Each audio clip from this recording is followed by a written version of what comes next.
If you live here in the Greater Milwaukee area, whether you're currently renting or you own a home, you probably want to stay on top of what's going on in our local Milwaukee real estate market. It has a big impact on all of our lives. And there are a lot of misconceptions going around. This is why I do a monthly market update, so you can take a look at the numbers and get a level-headed understanding of what's really happening and why things are happening here in Milwaukee. We have some big topics to discuss today. First of all, there is a massive change across the US on how real estate is going to be bought and sold going into effect on August 17th. So what that means for your buying or selling process, I'm going to shed some light on this today. Then we're also talking about mortgage rates, because good news for buyers. Finally, we're seeing mortgage rates trending lower. How much and how fast? And then also what's happening with inventory, because yay, we have more inventory. We were painfully low on for sale inventory, and that is finally changing and moving in the right direction.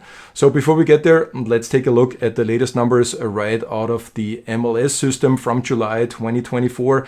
Inventory is up 30%, 3,353 units were on the market for sale.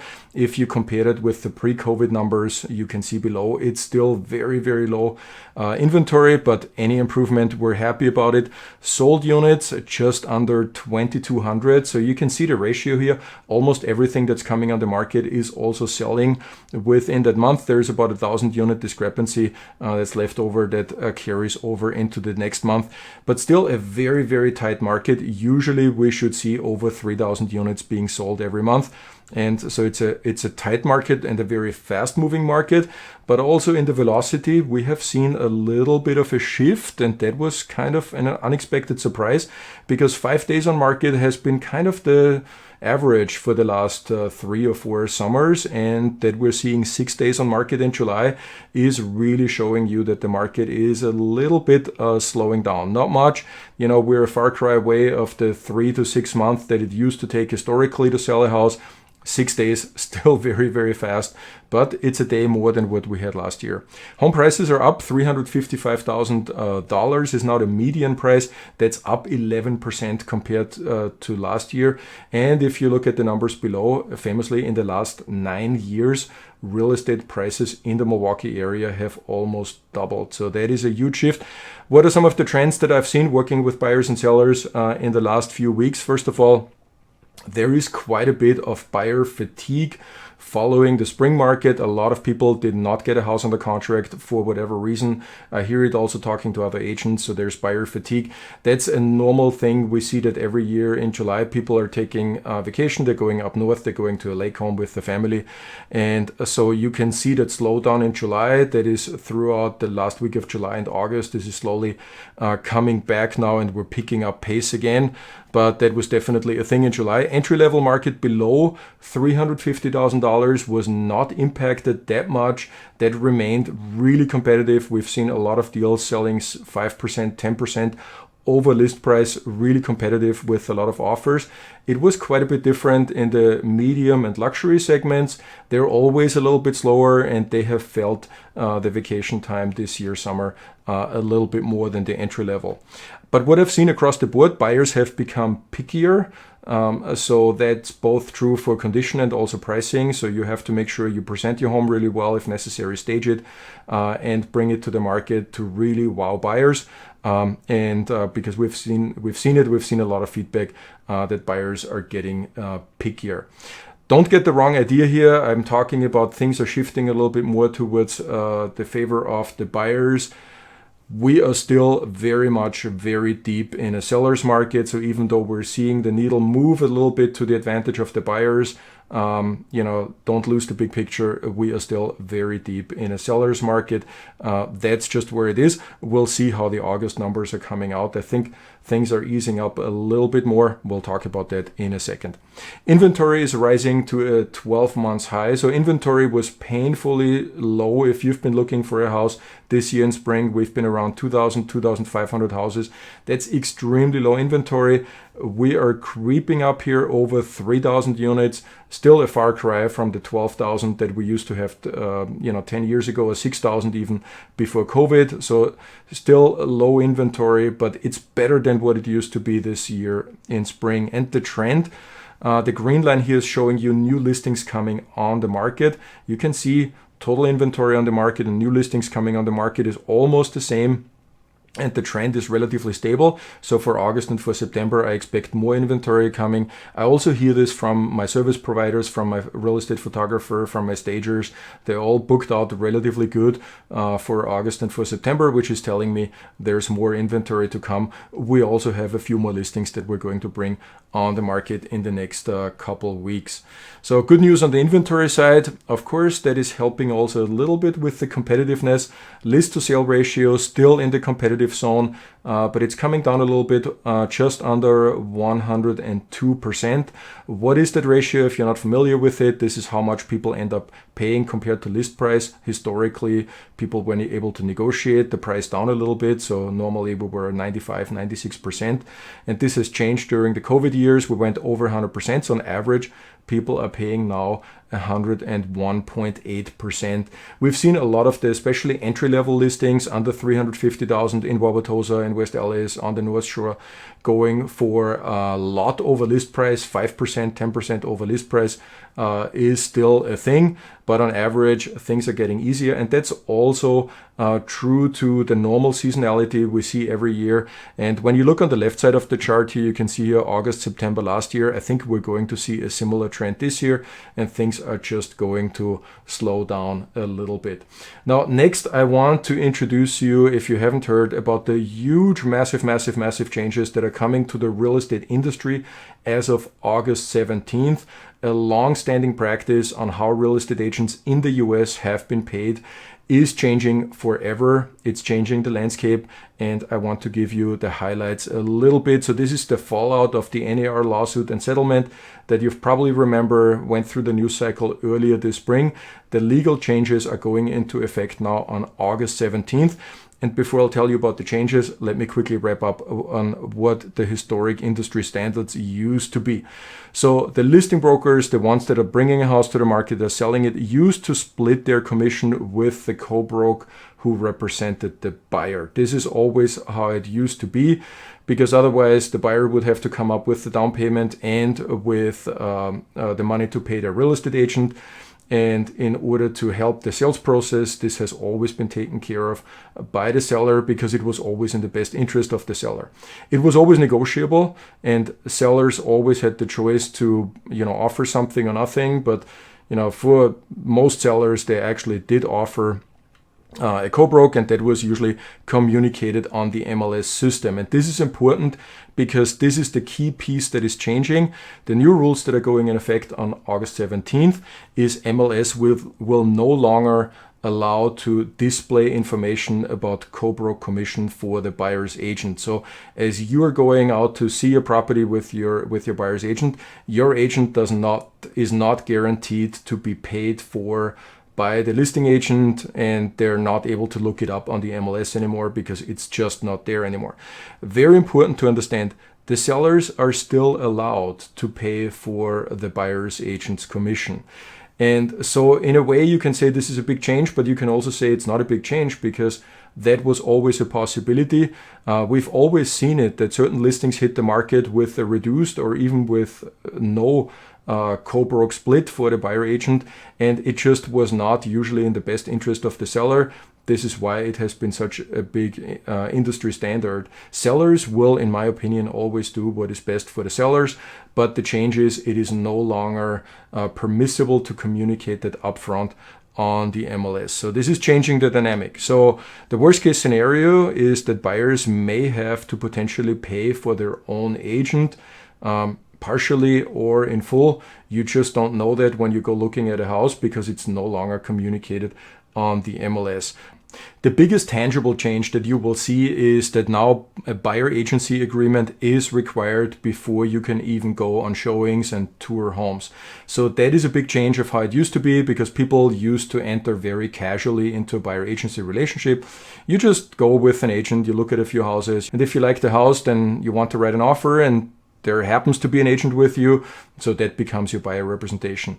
Now this is changing because you are required as a buyer to pick your agent before, so it kind of takes on the same dynamic as it always has been with the listing agent, where you would shop around for a really good agent, then interview that agent, and then enter into a listing agreement with that agent before the agent would actually go to work. Nobody would go and say, oh, why don't you try a little bit selling my house and then we see how it goes and then maybe we enter into a more formal agreement. No, you just hire a listing agent, and that's not the same thing with the buyer's agent.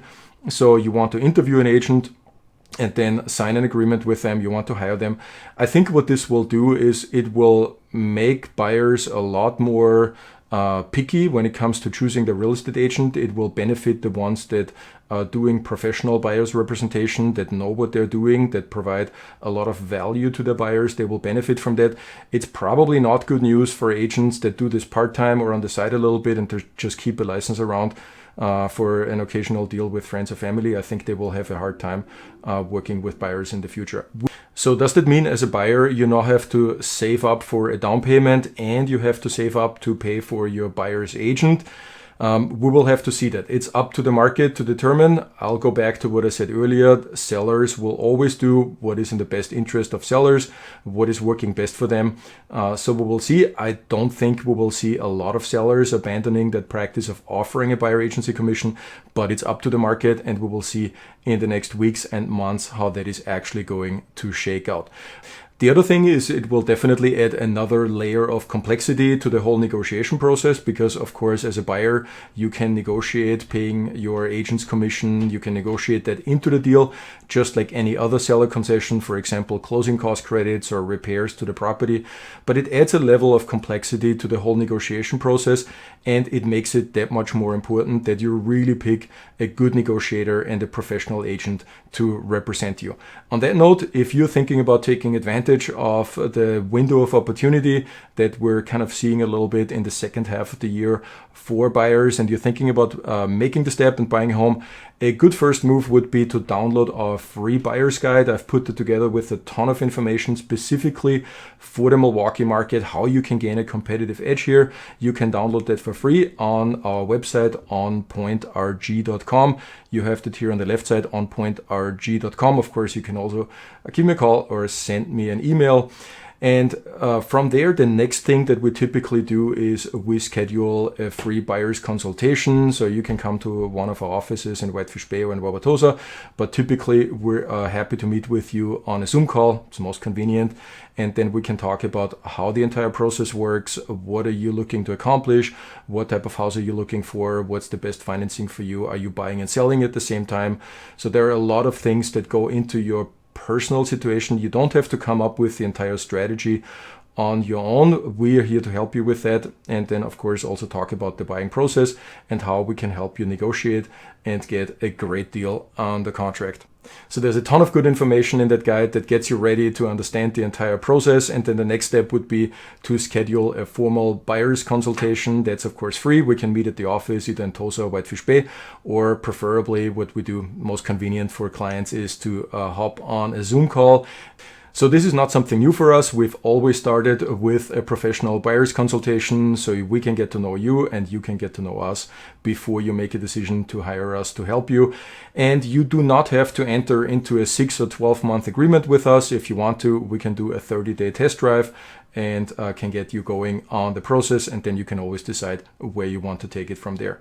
All right, that's it on that front. Let's take a look at what's going on with the economy that might impact the real estate market. First of all, really good news from the inflation. We just got data this week from the consumer price index. We're down to 2.9%. Yay.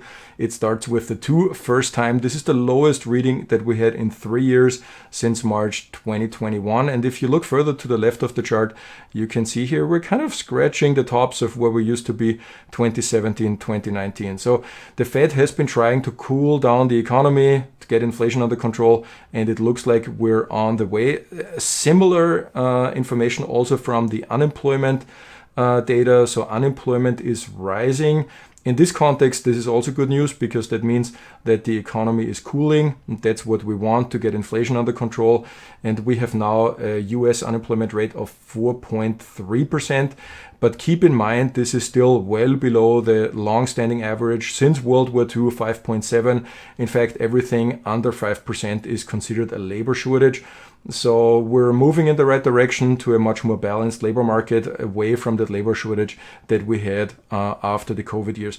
And the one thing that I always want to point out is Wisconsin in June reported a 2.9% unemployment rate, so a lot better than the US average. Go Wisconsin. I'm super proud of our state. All right, then let's take a look how this is impacting mortgage rates. So if you're looking for proof that the Fed is not controlling mortgage rates, here it is.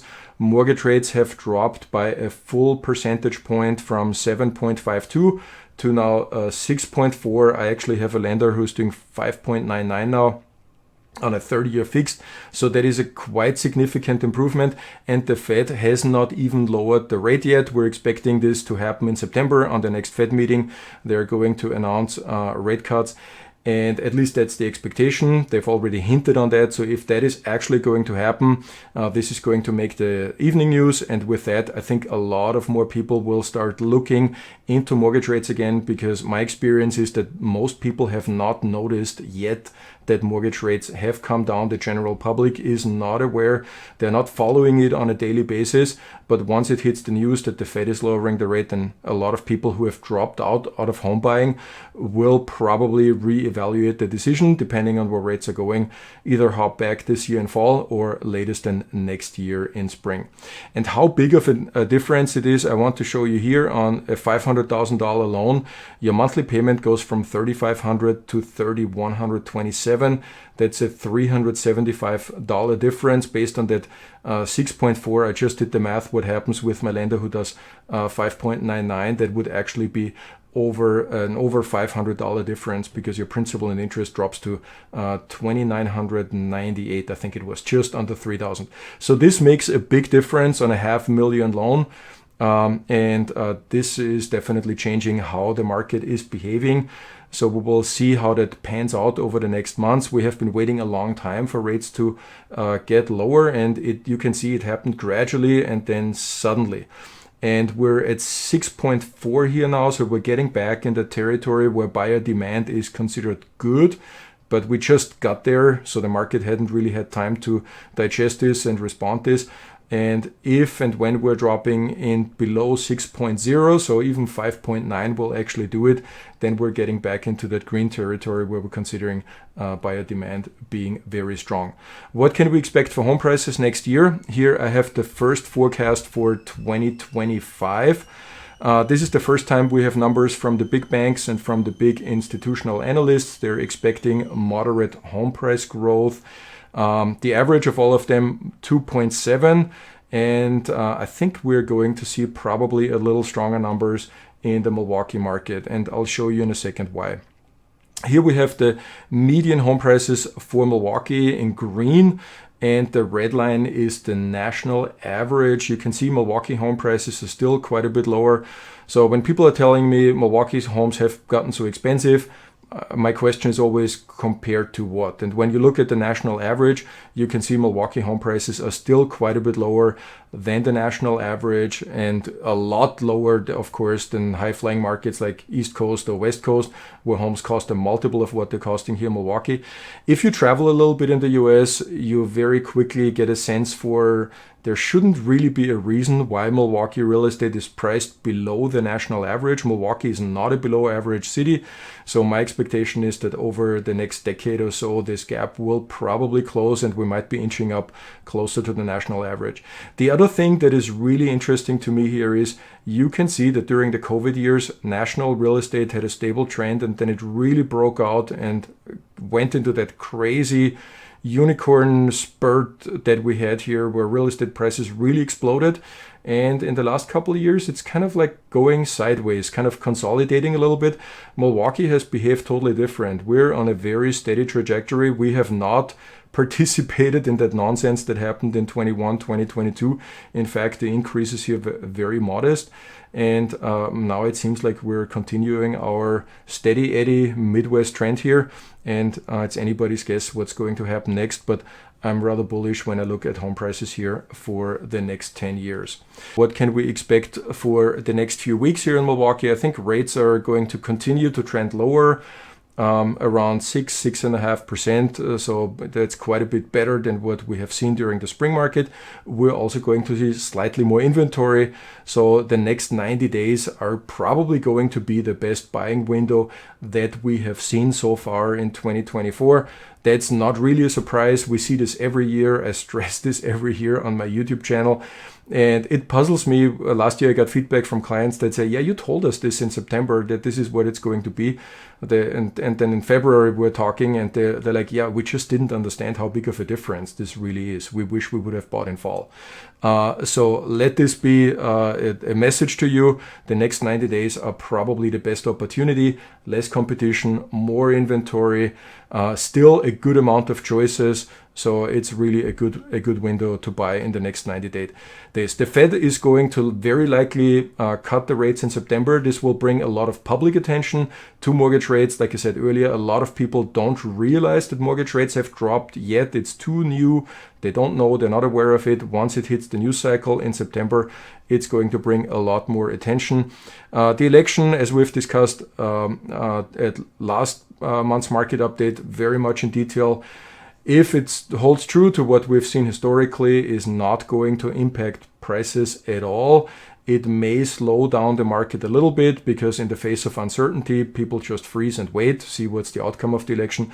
For the housing market, it doesn't really matter who is going to become president. That is not going to have a big of an impact. It will just cause a few people to pause. But on the other side, we also have lower interest rates that are going to spark a lot of interest in people coming back into the market. That might be the stronger of the two forces. So how that's going to shake out, we will have to see, but I have a feeling that the interest rates actually bear more weight than the presidential election. If you're selling, September and October are perfectly great months to put a house on the market. If you're thinking about it, let me know. My email address is m.auerbach@kw.com. That's all I had for you this month. Thank you very much for watching. I'll see you next month.